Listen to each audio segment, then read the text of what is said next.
dadkani waxa ay ku sugan yihiin magaalada Dhuusamareeb waxa ayna 9 bilood ka hor kasoo barakaceen qiyaastii 300 kiiloomitir dhanka bari meel ka xigta magaalada Dhuusamareeb halkaas ay sida sheegeen ay uga soo carareen col iyo abaar xilligaasi deegaankooda ka jiray waxa ayna yihiin dhammaantood kuwo aan haysan waxyaabaha nolosha bini'aadamka lagu maareeyo ayna ugu daran yihiin iminka hoy la'aan cunto la'aan iyo sidoo kale dawo la'aan iyadoona meesha ay ka maqan tahay waxbarashada oo caruurtoodu aysan haysan waxaana ku jira in badan oo ka mid ah dadkaasi amaba caruurta oo agoomo ah waxa ayna soo micin bideen magaalada Dhuusamareeb inkastoo qaarkood hadda ay la nool yihiin dad dulsaar ay ku yihiin sidoo kalena kuwa ka mid ah ay deegaansadeen sida ay noo sheegeen geedo hoostooda halkaasi ay ku noolaadaan waxa ayna sheegeen muddadaasi 9 bilood ah in aysan helin wax caawimaad ah oo ka soo gaaray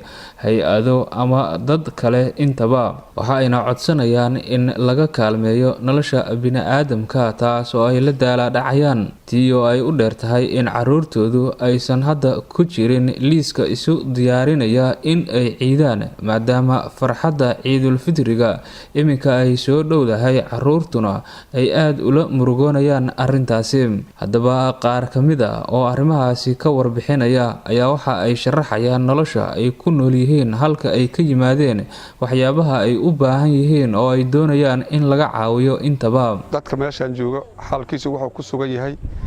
waa dad col iyo abaar ka soo baxay inta ay joogin 10 bilood waxay aad qaabishan aysan jirin naftooda kaliya la yimid maalna aan haysan magaalada aan haysan intaana hay-ad qaabisha aysan jirin intaasna wax hooy iyo hantiya midna ayaan haysan intaas ayay ka kooban yihiin dadka meesha fadhiya intoo kale lagu daro maqan inta wax qaabileen oo hay-adahu ma jirin dal iyo dibad midna intaasna hooy la'aan ay ku noolaayeen ku joogin alal aanana sidii ku sugan yahay ayagoo naftooda ay qilqil qaarkood ku jiro intaas ayaan waxaan u sheegaynaa hay-adaha caalamka inay wax looga qabtaan isagoo dadkaas ku soo qaarkiis si qatar intaas ayaan anagu idin sheegaynaa wixii aad noo awoodaan dal iyo dibad inaad noo weydiidaan intaasaan idinka codsanaynaa waxaan xoolo lahayn iyo wax ka soo cararayo cadow ka soo ciirshay ahaayeen waa ka adiga kiiloomitir ahaan sida aan rajaynayay 300 kiiloomitir waay ay Dhuusamareeb u jirtaa intaasna waxaan tiya kuba aysan joogin dalka waxay aad qaabilana ma aysan jirin dalkoodina kuma laaba karaan caruurtaana wax tacliin oo hadda la tilmaami karo ka shakhsi mooyaan wax tacliin oo la tilmaami karo oo ay haystaan ma jiraan marka qofan hooys haysan oo guriga haysan wax tacliin dhiga kartaa iska yarba waxaan dareemaynaa dadka intaan joogay intoo kala maqan wax iida inaysan isku taxallujin sabab ma awoodaan wax ka caawiyay oo wax iida ku dukadaan siiyana aysan jirin saas darteedna ay ku iid la yihiin islaamka iyo caalamka adduunkana ay ka rabaan waxay ku iidi lahayn waxay ku noolaa lahaayeen waxaan codsanaynaa in caalamku hooys waxay ka qaban karaan hanti cunto waxay ka qaban karaan iid waxay nooga qaban karaan qof baahan moogta xataa in iid lagu gasho xataa ma ogin anagu xataa sababtoo ay tahay wax kala noo muuqday waxbarashana waa u baahanahay ma haysan waa codsanaynaa ayadana waa muhiim islaamkaas iskala hoydaan qof guri ay ka baryaan qof la nool qof ba uu si ku joogtaa dalka qof buush iska dhisatay qof ba uu nooc ay ku joogtaa waa buux agoon waliba iyagu qoran qaasaan aan haynaa waa buux agoon waa ka buuxda xadiis 4 loo dhigo waa agoon ama 2 hadii loo dhigo agoon marka agoon iyo qof liidata iyo nooc walba taa waxba waa la isdhaami diida mar hadii aan dukaan aysan lahayn ay aadayaan aysan deeqna la soo bixin dantooduna ay carari tahay qof soo carartoon wala wax ku cunta xataysan waa garan kartiin waxay tahay anaga marka intaas warbixintaan u badan tahay wixii ka dambeeyay rag iga dambeeya ku dari doona hadii Allah xaaladda aan ku sugannahay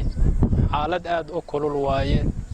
ilaahay uun baa looga sheekay karaa ruux bini'aadan uma koobi karo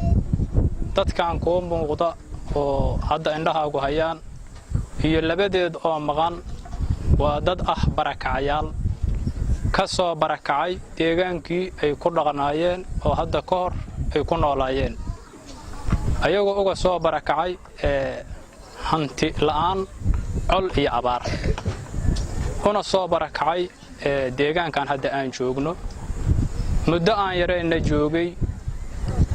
intaasoo ay joogeenna aysan ku haysan waxbarasho iyo biyo iyo hoy iyo baad ay cunaan intaba marka dadkaanu dad tabaalaysan weeye agoon bay leeyihiin cuuriyaan ay leeyihiin cayr ayay wada yihiin dhammaantood wax hadda ka hor u gurmaday oo wax u qabtayna haba yaraatee ma jiraan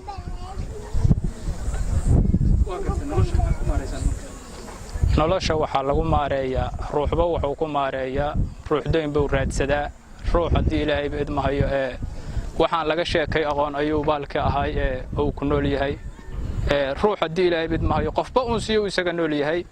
waa markii nolosha la yiraahdo hoy markii la yiraahna dadkaanu geedo hoostoodii ku hoydaan ilaahay baa mahad iskale ilaahay baa dabooli kara laakiin bin aadan u gurmaday ma jira hadda ka hor codsiganaga ugu dambeeya wuxuu ahaan lahay oo aan jeclaa lahayn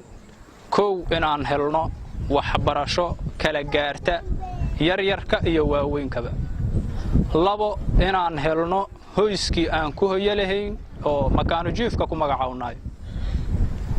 saddex inaan helno biyo maxaa yeelay nolosho waa biyo bilowgeed afar waxaan jeclaa lahayn inaan helno